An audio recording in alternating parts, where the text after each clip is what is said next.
Hello everyone, welcome here at your world or mine. Show me yours and I'll show you mine. And today we have beautiful Kathleen here from the USA, from Chicago area, and there's something interesting about this beautiful lady in front of you, but you can find out yourself. And as you know, I'm a space girl, I'm from outer space, and this is one of my first visits here on Earth. And Kathleen, I'm really interested to know about your world. What is it that's currently going on here on your planet? Wow. Well, that's a really great question. It's a lot of responsibility for me to answer what's happening on our planet. It brings me automatically into a feeling of grief, actually. And it feels that there is a lot to fight for, a lot to protect. A lot of things are coming up that we don't like and we don't really want, and that means internally as well as externally, I feel. And this is a good thing, and at least it can be a good thing when we see it and we can acknowledge it, and we can acknowledge better ways, of taking care of our planet. And hopefully you're doing the same on your planet. But taking care of our planet and taking care of ourselves and each other is, for me, it's all one thing.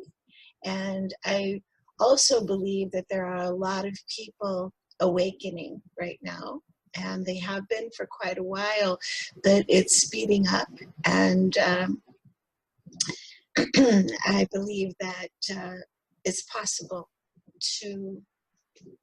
for us, for all of us to evolve and to create a safe and loving, not created, it's already there, but to appreciate the safety and the love that we have around us, so that our children and our grandchildren are able to be all they can be, which is, we're very powerful. And I think, part of it may have been that we were too powerful, and that we weren't easy to control, and that, and I think, it's good if we just kind of get out of control and we become the creative, loving, intuitive, caring beings that we truly are, and just everyone know that they're loved and that that their voice matters. So there you go. I haven't been asked that question from that place, and I appreciate that. Wow, Kathleen, my body responds to what you're sharing. And there's two things that I really want to explore a little bit further with you. When you use the word humans are busy awakening, what does that mean? Because I know the word awakening, from our experience in our visit here on your beautiful blue planet, is that the minute people hear that word, they think it's tricky, they think it's funny, it's woo stuff. And sometimes we forget that we actually have to just share in a very simple way what's really happening when we say we are awakening or we are becoming enlightened, because it can really sound that it's only for a few special people, where in our experience it's not, it's for everyone. But what is your take on that when we say the word awakening? Yeah, again, I really love the perspective of speaking to you as if you don't know, but I do know you know. What for me is a good way is when we're asleep, we aren't moving, we aren't in action, and we're dreaming. And we have lots of powerful dreams and hopes and desires. but we're asleep and we feel like we can't do it, you know, that there's something else that's stopping us, or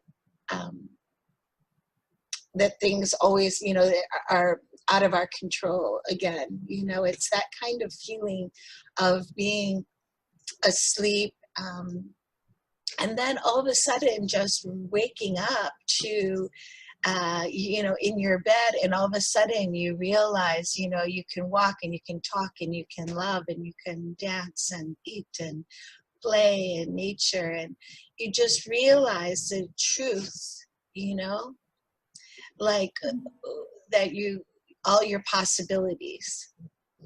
And I really feel that that's it in a nutshell. And some people think, you know, it's also awakening to what is going on in the world, like really opening your eyes and being honest and seeing it in yourself. It's always reflecting, for me, it's always reflecting inwardly and outwardly at the same time. And kind of waking up to that too, and you know, it's just a waking up, you know, that in knowing that, okay, now we can actually start using our intentions and our mind, etc. And we're not just sleeping, and we're not just dreaming of a better world. We can actually create one and make changes. That's wonderful to actually realize something that you just said now, that we actually have the ability to change things and to create another reality together. Yeah. Now, Kathleen, there's something else that I'm curious about here. You used the word control a few times now. And I want my people on my planet to understand, what does that mean? When somebody or a group of people or a whole of humanity feels controlled, or has this thing to want to control the situation, where do you think, firstly, where does it arise from? Why does that thing called control, in your experience, and with the wisdom and knowledge that you have at this current moment in time, where does that originate from, the thing to control? Whether you are controlled, or whether you are wanting to control something. Right. Well, I think, like many other things that we do that are not productive, that it arises from fear, and you know, from the lack of love, from the lack of feeling love, from the lack of knowing love, and I also feel like from the lack of community, the lack of strong sense of being held in a community. And you know, the control that we're all looking for, really, I think, is just so that we can feel safe. We want to control things around us to feel safe and loved in our own selves. And that can play out in, you know, big ways, or it can play out in good ways sometimes. You know, it's not necessarily a negative. Fear is an instigator, but that would be my interpretation of that. If we're in a scary situation, we want to take control. It creates anxiety to us, and we might just think something scary just because we're not in control. So it can be like a endless circle, instead of just realizing that, you know, we are taken care of, and that we are blessed by, and everyone is blessed, as you know, together. But I think, you know, our societies need a little guidance, maybe from when we're children, and not having so many hidden things going on that are creating fear, even in the families, or, you know, a lot of these things that have gone on. Now, as I'm sensing into what you're sharing, yes, the children part of how a child is introduced to the world, and how the child has the ability to feel safe and cared for and loved. And then further, from our experience on my planet, what we've discovered also is, the whole thing about control is that humans, it goes back to your fear thing as well, which is at the essence of it. But it is because humans, for some odd reason, are so afraid of their own inner power. And I think it's senseless to even try to even imagine where it originated from, because it could be a million reasons for it through time that it was created. But if you as a child coming into the world through your mother's womb into the world were only made aware of this amazing power inside of yourself, you were speaking about the ability to change things, that nothing is ever as it seems. There's always another option. But children are not getting brought into the world like that. There's always some type of, for lack of another word, a structure that they must fit into, which will supposedly make them feel safe. But they never get the opportunity to really explore. There's this fire, this light, whatever you want to call it, inside of them, this impulse. And because life happens naturally, there's this impulse. But they don't get acquainted to that impulse. They get acquainted to things externally that can create a lot of fear because it's not yet understood. Especially like you talk in the family unit and in the community, fear is induced from all angles. And behaviors are not necessarily so transparent, but you know why it's done. But we're really curious about, why do you think humans are so afraid of this inner power? And there are many words for it perhaps in your world, but I think you get a feeling of what I'm talking about when I say this inner power and this ability to create your own life, and then through that to contribute to a better world and to look after the earth. Mm-hmm. Yeah, I think you said it really. You know, it's just that it when we are afraid, or when we raise our children to be afraid, we keep them in a structure that we feel is safe, or we feel it's safe for them, or we feel it's safe for us. You know, that we want to know that we have control over our family, you know, and it can be very virtuous. It can be, they have, you know, brought it with them, that where it could be real, you know, there's so many things happening in the world right now that I couldn't possibly, you know, really know the pain and the struggle that some parents are up against, you know, when they make, you know, they tell their children to be quiet or to stay in line so that they won't be hurt. I would say that there's a lot of that happening. Now, the control outside of the family that is controlling the families through education or just through the community structure, like you were talking about, keeping people in line, that's that inner power that's kind of gone completely out of essence. You know, it's a balance, I feel, you know, that inner power, we're able to listen to the essence of who we truly are, which is magnificent.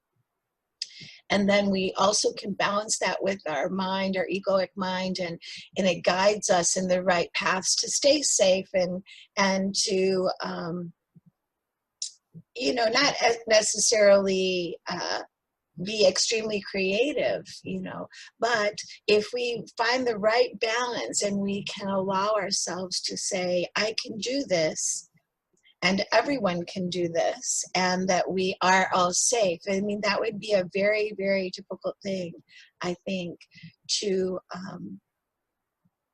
do in some parts of the world more particularly. And but I think that it needs to happen. There needs to be a sense of community for all people, so that we can all feel safe being our fullest and living into our fullest potential. You know, for me, I feel, you know, as an adult, I feel like I can do things, you know, in my community. I don't feel restricted, you know, I'm blessed by that. I can allow my children to be free thinkers, to be, you know, movers and shakers and evolutionary in what they want to do. But yet when they go out into the world, they come back and they say, Mommy, they stopped me there, or they, you know, they kind of try, you know, it's a habit of making each other smaller. And it's a gentle habit, I would say, you know, that a lot of people don't even realize they're doing it. And I'm sure I've done it too, just by, you know, feeling insecure in times in my life and wanting to, you know, show that I'm something, thinking that I'm not, you know, that. So there's different levels, I think, of, but I would love if that was a pattern that we could do, just step into our nature. And our nature has so many superpowers, and that we're allowed to connect those to each other and find our way. And I want to hear how you've done it. Well, I wouldn't say we've succeeded at it yet, but the intention is there to, firstly, the whole parenting thing, because we believe on earth there's no school where you go to learn how to be a parent. Parents do the best they can at a given stage of what they know and what they're aware of, and what they're capable of, the capacity as well. So we're quite aware of that. But it is a new way of looking at parenting, a more conscious way of the things we say to children, the way we treat them, the way we guide them, instead of telling them down, of lifting them up from the beginning, but also ways to now, that magnificence that you are speaking about, to catalyze and ignite that from a very young age, that true nature that you're speaking about. Why wait till you're 40 years old or 50 years old? Doesn't even make sense. So to bring it slowly through the parenting style, holding the space for this to happen, and then into education as well. And then into the workplace too, because it's just the same thing, just in a different form. So that's what we're striving for and aspiring towards. It's not really striving, because it's actually a lot of fun.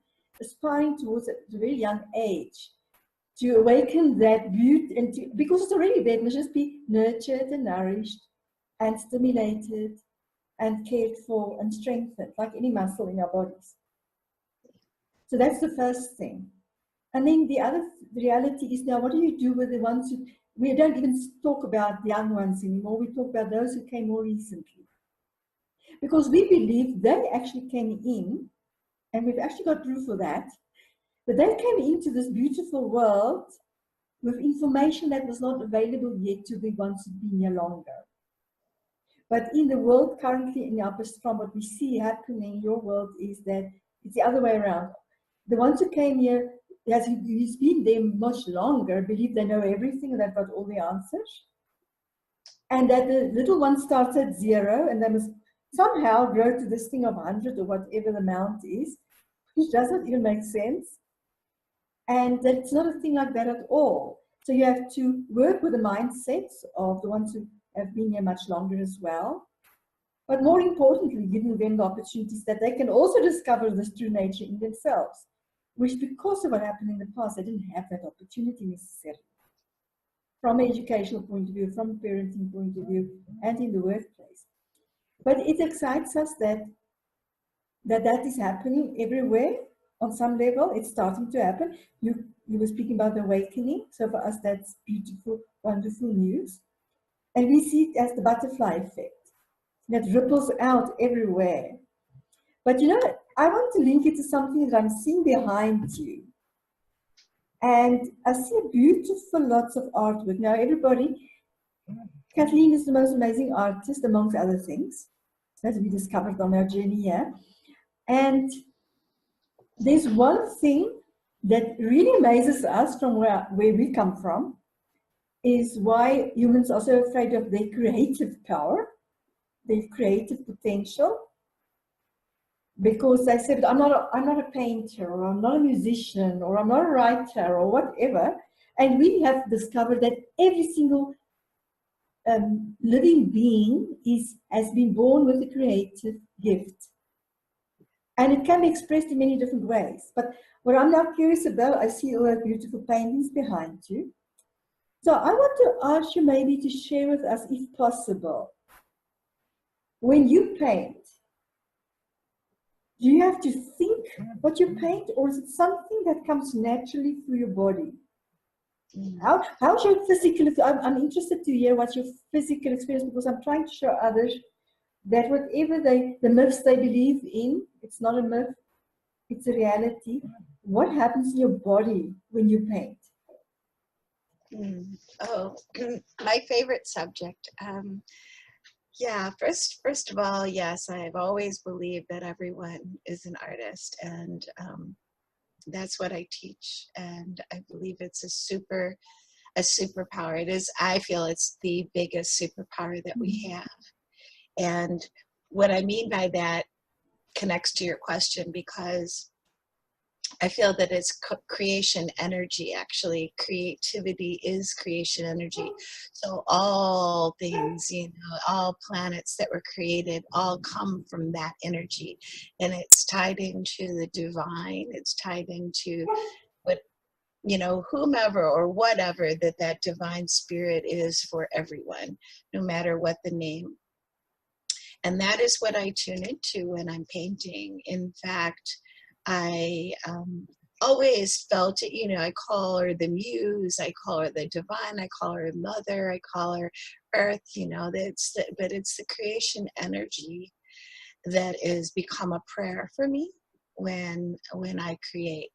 So, the Baha'i people believe that, which I'm not, but it's just a beautiful belief, that creativity is prayer, and that prayer is creativity. So that when, no matter what you are doing physically, whether it be painting or cooking or gardening, people don't even realize they're doing creative things when they're putting clothes on in the morning and they're picking colors or doing their hair. It's very creative process just to live. And we physically, I just drop into it. And when you allow yourself to drop into it, time doesn't exist, pains don't exist, nothing exists except for that energy flowing through you. And it's easy to see in a dancer, but there's messages that come through the art that are not mine. They're not, something that I thought of. They're just something that I allowed to come through. And then I can use my techniques that I've learned throughout the years to try and express it. But it's also the color and, again, it's stepping out of the fear and out of the lack of control, or any kind of thought pattern that would criticize. That's a big one, especially for artists. And so just letting go of it to the point where you could just like splash the paint all over, because your body needs to release whatever it needs to release, and share the story that wants to come through, the message. And just a quick story about that is I had an eye operation in the fall where I almost lost my eyesight in my right eye. And I had a patch on it, and as an artist, I was beside myself, and I feel, I shouldn't say that, because I know anyone who loses their eyesight, it would be traumatic. But for me, that was my personal feeling, was like, no, and it was funny because it was the only thing I could do while I was recovering. I couldn't go on the phone. I couldn't go on the computer, TV, read books, cook. I couldn't do anything because my head would pound. But once I started painting, and like you said, like you asked, I let my body go into it. I sat and painted for hours without one pain, and with one eye, and just doing what I do, and not looking for it to be perfection in any way, or whatever we think that may be. Technically an artist, that type of thing. No, it was just my connection and my prayer. And I feel it healed me, actually. You say, sure, you say two incredible things there. I'm so glad you're sharing that. You used the word connection there, your connection, but it's the important thing that I want to highlight here for everybody is our perspective is that where humanity is coming from, there is the perception, it's not necessarily the truth, just the perception that life happens to you, not through you. And when you speak so beautifully about what that process of when you are creating, when you are painting, it's like it's the spirit, this whatever you want to call this amazing energy coming through you that wants to be expressed through you. It shows you, not somebody else, you. And it happens so with everyone. And when you shared about your eye operation and the effect thereof on your body and what you could do, I recently here on your planet had a very similar experience. Where I was in an accident where I couldn't move my right arm for 6 weeks. And I write all the time, amongst other things. But it was very interesting. And I went through incredible pain.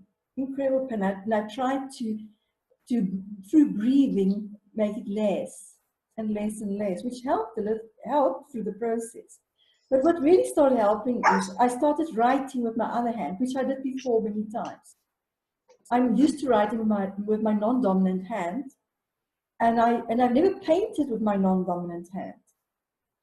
So, but what was very interesting was that both those two actions with my non-dominant hand actually made my body come into balance, that I didn't experience so much pain in my arm, which was incredible.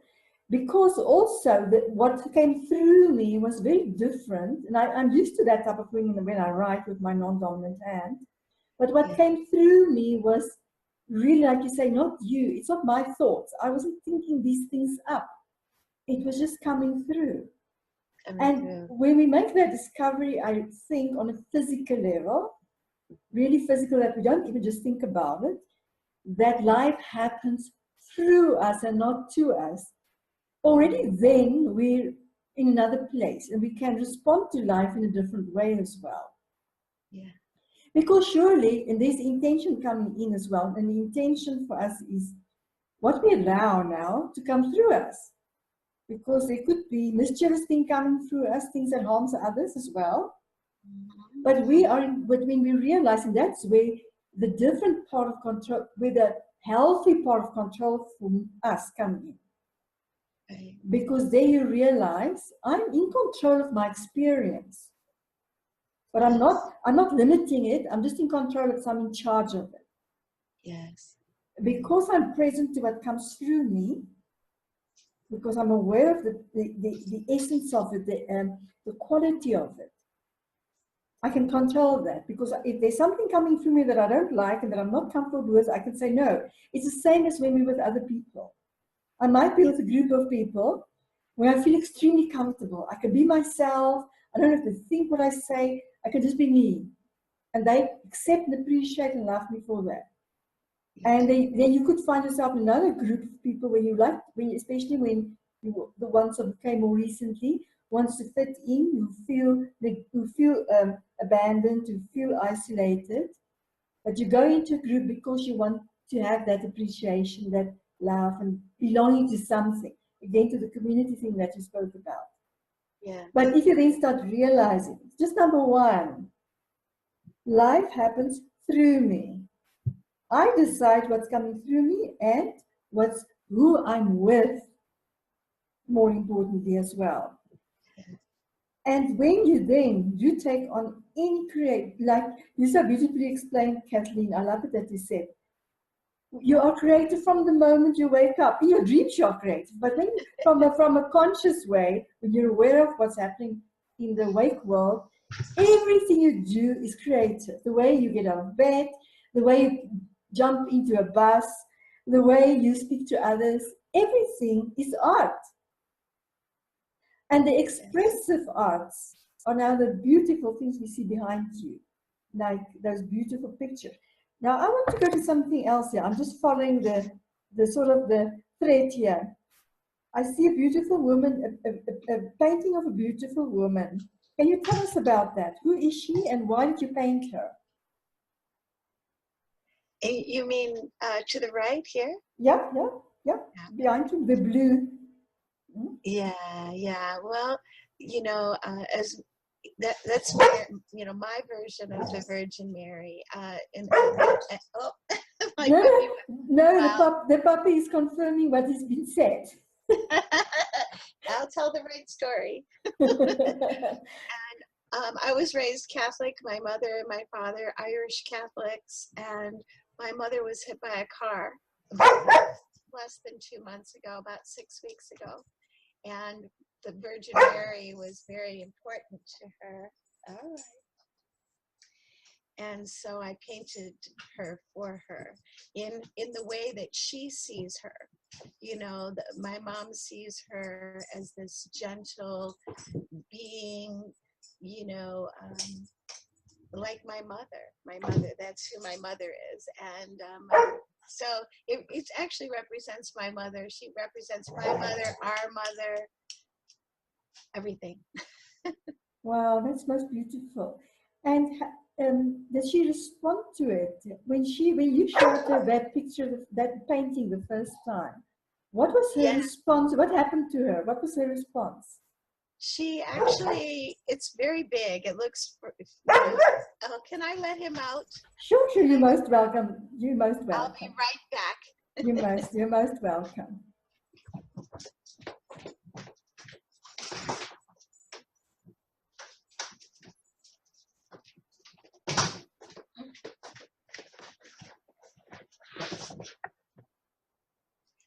It always seems to be the way, But you know what? I'm going to link the video here. Okay. Okay, then so I'm just going to ask you about your mom again. So I'm going to just ask, and then I'll stick the video up there. Oh, great. Thank you. So Kathleen, what happened to your mom when she saw that beautiful creation of yours the first time, after she now had this injury and this accident? Yeah, and I just want to let everyone know she's doing great. Thank God. Thank Mary. Thank everyone, Goddess. And her reaction at first was, I wasn't sure what she was thinking because she just sat in front of her and didn't say a word. She's about 4 by 4 feet, 4 feet by 4 feet.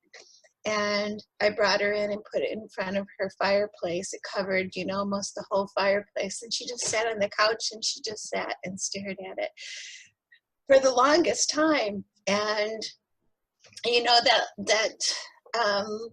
that little girl in me is thinking, oh, maybe she doesn't like it. I don't know what she's thinking. But she was just taken in by it. She told me that she was struck, she was stunned by it, by her. And yeah, it's really beautiful. It makes me want to cry because, what she said was, you'll always have her. And I knew what she was saying because she's getting older, and and she could have died easily with the car, but she didn't. But my mom acknowledged that I think it really made her feel good, that I created that, brought that through me to acknowledge the connection, that I would carry that on for her in a way. Not just me, but that, because I'm a bit of a rebel against the Catholic Church. I was raised a Catholic Church, and there was a lot of things that I didn't agree with.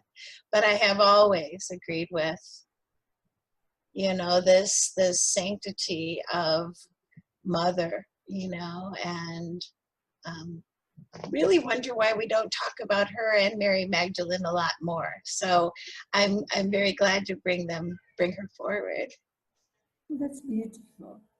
And you mentioned something that in my experience, many human beings don't realize of any creation. So it doesn't matter whether you are a plumber or whether you are designing or you're an architect, whatever you do for a living, it's not about that.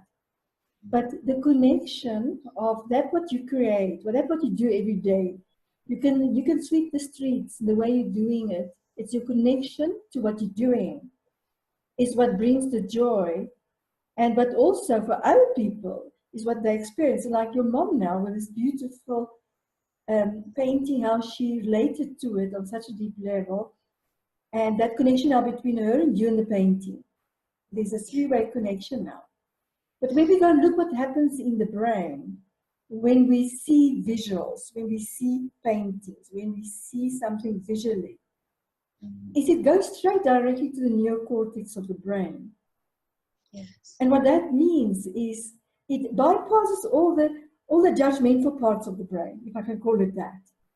And that's most beautiful. So even though you might not be aware of it, but that the energy of that painting spoke deeply to your mother, and through that now there's this beautiful connection with the three of you.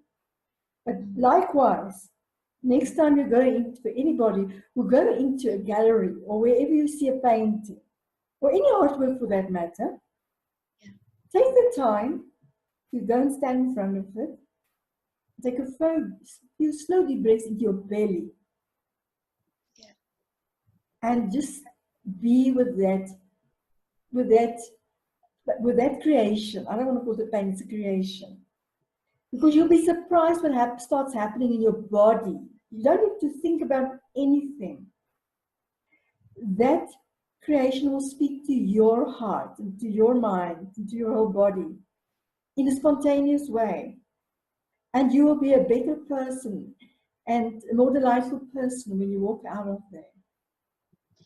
And I think it's time that humans start realizing the energy and the power that's behind any creation. It doesn't matter what it is. And that when you are in contact with that, you're actually being gifted with something so beautifully. Because it's when we spoke about life happening through us. So you as the instrument for that, as the artist of that most beautiful creation, has brought that energy through into that creation. So that energy is there. So the same energy that runs through your veins is in every single creation around you. You're not separate from it. It's just a different expression of that life force. And that's most beautiful. If one just take a moment to really realize what that actually means in terms of physicality, you will not be able to harm anything. Whether you believe a painting does not have any life force in it or not, you will not be able to hurt or harm anything. When you slowly become aware, but everything around me, doesn't matter what it is, has this life coming through it. It's just because it's the energy that's been shared in matter, in a form. And when you were sharing about your mom and you and this most beautiful Mary there, in my body, it was interesting where I felt it. I felt it in my heart. So it's heart energy that you're speaking about today. And sometimes I would see a most beautiful creation, and maybe I'll feel even in my toes, or in my knees, or in my belly, or in my head, up here, and sometimes in my hand. So it's just interesting that I really experienced heart energy when you were sharing what was happening. But I now want to challenge all artists out there, and I'm talking about professional artists that does it for a living or a hobby, doesn't matter. You have to tell the stories behind your creations as well. You have to share that with others. It's one thing for me to write a beautiful story or to create a painting or picture or create something beautiful. But I expect the others to understand what it's really about. Just looking at it won't tell me that, because there's a story behind it. And if we start collecting all those beautiful stories, we'll start realizing that yes, we all have this creative power inside of ourselves. And we don't have to become afraid of it, because look at how beautiful it is. Yes, yes. So I'm just challenging all your artists today to tell your stories like you shared with us today. And thank you for that, for having the courage and the vulnerability to share that beautiful real life story. It's not reality show, it's a real life story. Yes, it's true. And I'm doing an art exhibit this weekend, and so I'm preparing. That's why all my art is all over the place. And with each one, I'm writing the story, because I'm a writer, and it's not even about I'm a writer. It's just, I think when it comes through you, like when you really get to that physical place where it comes through you entirely, that the words also come through. Like it's the vision, the words, the sound, feeling, it's all of the senses are in action. And I always have either a story, or like you said, this is reality, but there is also, when I'm working on right here, and she's telling me what the story is as I go. Oh, And wow. it may be for children, or it's definitely, but what I call it is, or what I was told to call it by her, this is Sister Gaia in the not so dark night of the soul, and letting us know that there is such beauty in that darkness, and to allow it to come through and to be healed in whatever way it needs to be, for ourselves and for each other. And I'm still working on her, so you get to see her in all her little messiness, but I'm still working on her today. All the little beauties from the night, all the little winged, the things that take flight in our soul and allow us to, even when we're alone and we feel alone, that we're not. So that's what I think about stories telling, coming through our art. And now for me, as the recipient of you sharing her, Sister Gaia, and what strikes me, because I see with other eyes as well, is her eyes most certainly grabbed my attention immediately. Started speaking to me. And that's the other part that human still needs to learn, to be receptive, to be able to receive those messages coming from other human beings and from most beautiful creations like this. Now there's their eyes, and then there's these, I don't know if it's gold, above her eyes. A beehive. A beehive. Oh, wow. Oh, now I see the bee. Sorry, I see now the bee. There's bee, and I see the bird, the bird and the butterfly. But what comes to me now, as she speaks to me in this moment,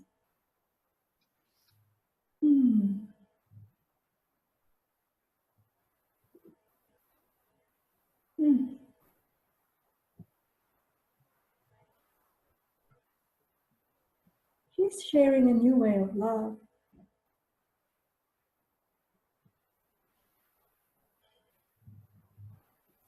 She is sharing a new way of love. And the eyes takes one to another time. And the most beautiful symbolism in there. I could sit for hours and share what I see and what I experience through it. Yes, I love that too. I love in the groups that I facilitate, I put my art and I ask for, a phrase or a thought that comes to you, and then I link them all together with everyone, and it ends up to be the full message, or at least closer, you know, my message is only part of it, and I completely get that, you know, and it thrills me to hear you grab something else from it, glean yet another message. That makes me feel so happy. Wow. She's just gorgeous.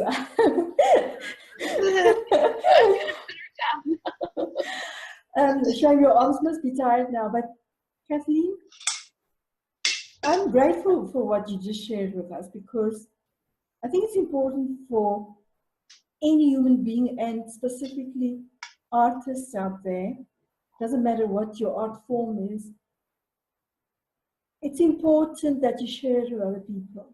Don't hide it, don't lock it up in a cupboard. During one of my visits here on your beautiful planet, I was briefly staying with the most beautiful artist and his wife. And he had this like thing upstairs where all these, nobody else really went up there, but there was all these literally hundreds of paintings and artwork. Yeah. And when I went up there, I was connecting to every single one from the minute I walked up the stairs, because some of them were next to the stairs. But as I walked up, I was astonished, and I said to him, "What's going on here?" And he said, "No." And he was having problems with abundance.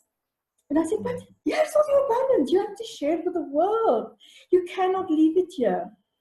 Besides just sharing it with the world and spreading that abundance in so many ways, back and forth, is the fact that each one speaks to another human being.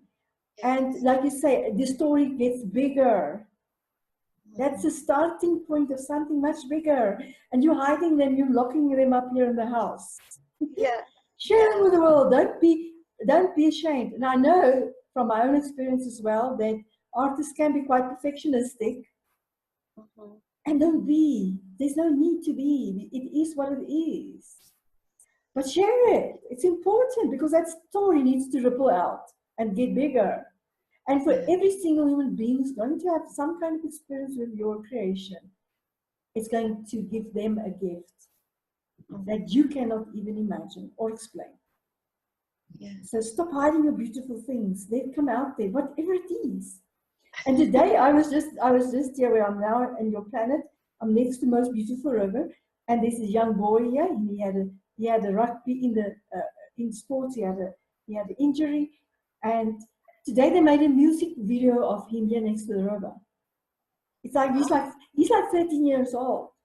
But I was just stunned by his passion. He cannot walk properly without crutches, but he can sing, and the voice. And it was for me so beautifully to also experience, because there you've got this, he's a big, he's not a small boy, really sporty athletic type boy, but this beautiful voice, and he's doing both things, not one or the other. So don't get attached to what you think is you. You're much more. Yeah. And it's waiting to come out of you, that can be expressed through you to the world. Now, Kathleen, in terms of being such a beautiful creator, I don't want to even call you an artist, a creator of so many different things, because it's not only those beautiful things behind you, those creations. What message do you have for the ones who came more recently about their creative power?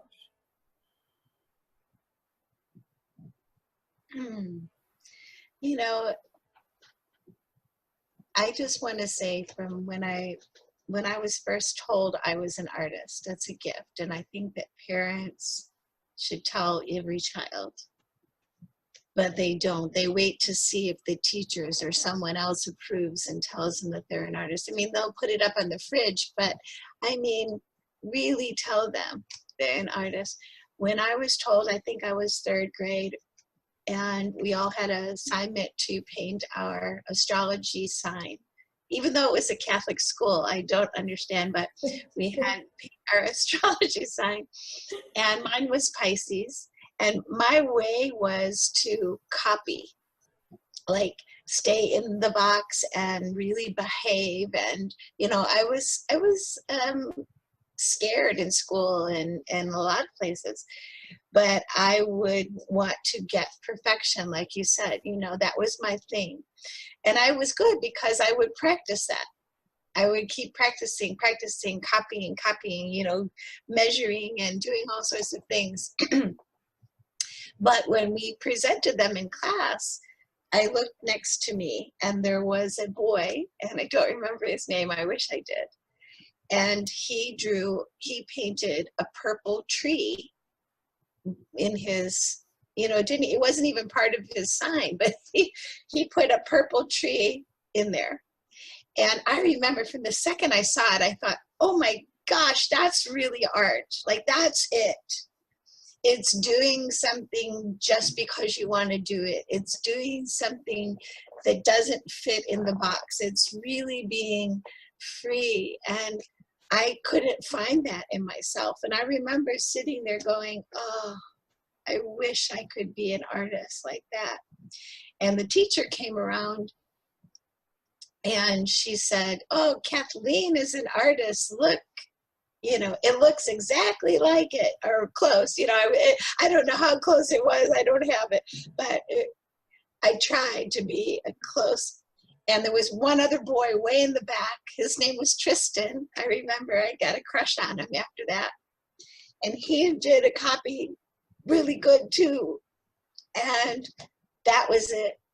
She didn't say anything about the boy with the purple tree or anybody else in the room. It was just he and I, which was good for me. Like, I was like, okay, you know, that's good to hear. It makes me feel like I've been applauded, like I did something good. But I never forgot the feeling that I needed to be freer. I needed to be myself. I needed to express, and I need to find that place, you know. So that would be my, you know, my advice or suggestion, or, you know, doorway, is if you think of a purple tree and you don't, you know, you can't think of it as a green tree, yay for you, you know, like whatever that is, it's special. And it's, you know, creativity is meant to be free. The technical parts, you know, the learning and the practicing, if you want to go into that, that's fine too. That's a choice, you know.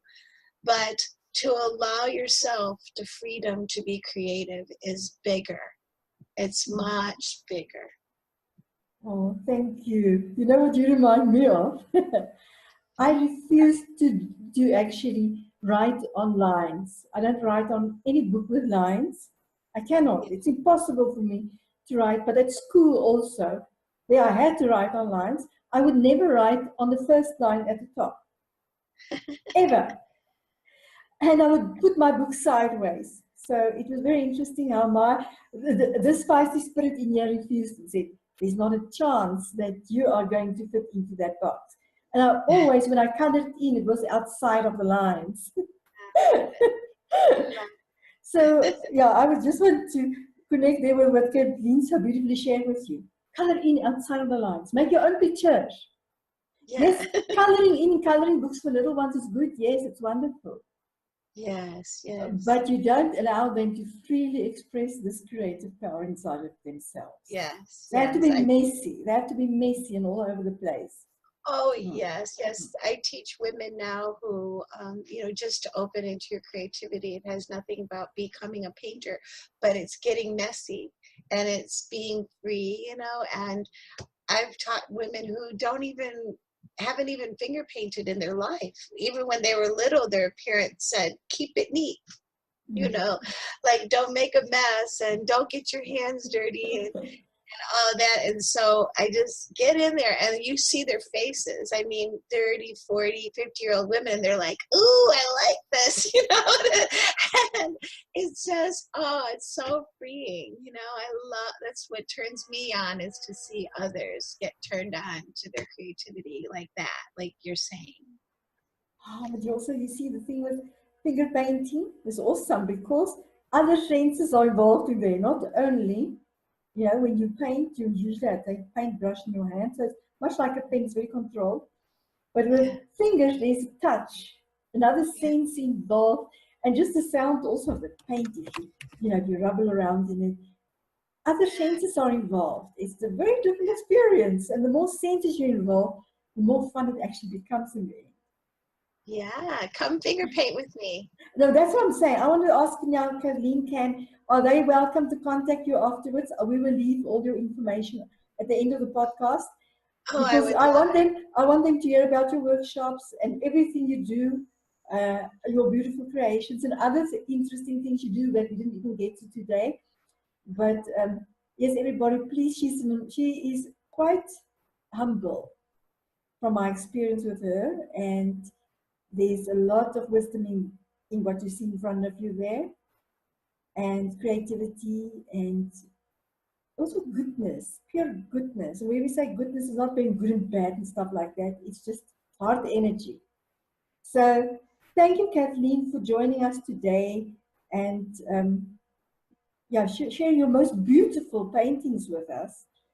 This new one is incredible. We want to hear more about that one in the future, of when you're ready to share it now with a bigger world. But that one is incredible because there's so much symbolism in that.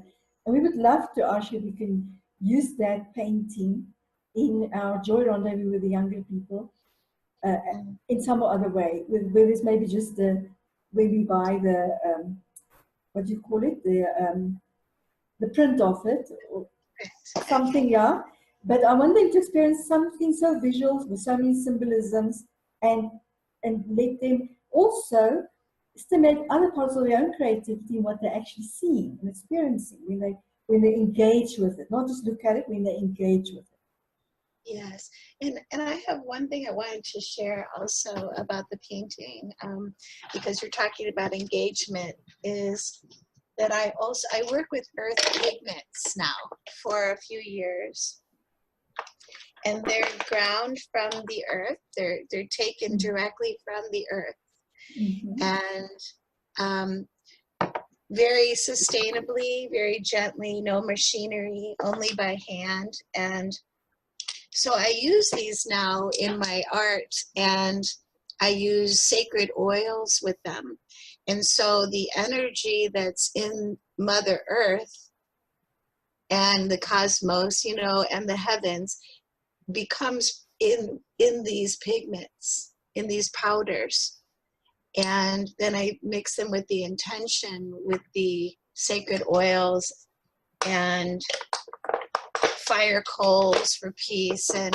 And so now, I believe, that I'm not only being good to the earth and good to our health, but there's also this energy that I'm tapping into using the pigments that is coming from the earth. So I even let go more, and I allow it just to come through in the message that it wants to, because Earth Mother, Mama Earth, and Mother Mary, and all of the nurturing love that we can accept and bring into our lives these days is what is needed so much. So I wanted to share about the earth pigments. I'm the artist partner liaison with Tree Sisters. Reforesting the planet is a way that we can clean our air so that we can keep going. We need to breathe, and it's so important. So that's also equally important for me, is earth, heart, and art. Those three, and art is in each one of them. It's in the earth, art. It's in the heart, earth. And it's, for me, connected. It has been forever for me. I've always seen that connection. That's most beautiful. So everybody, do you see what I mean? There's lots that she's not sharing with us yet. And thank you, Kathleen, also for that. The heart, the earth, and art. It's most beautiful. Wow. If that will just sink in, and we really get it. When I say we really get it, the world will be a very different place. So thank you so much, Kathleen, for coming today and joining us in this way. And everybody will be able to contact her afterwards, engage with her, and see all the wonderful things that she's sharing. And just being with her by itself is a blessing. So thank you very much, Kathleen. Thank you. It was my honor to be here. Love you. Thank you, everyone. See you soon again. Goodbye.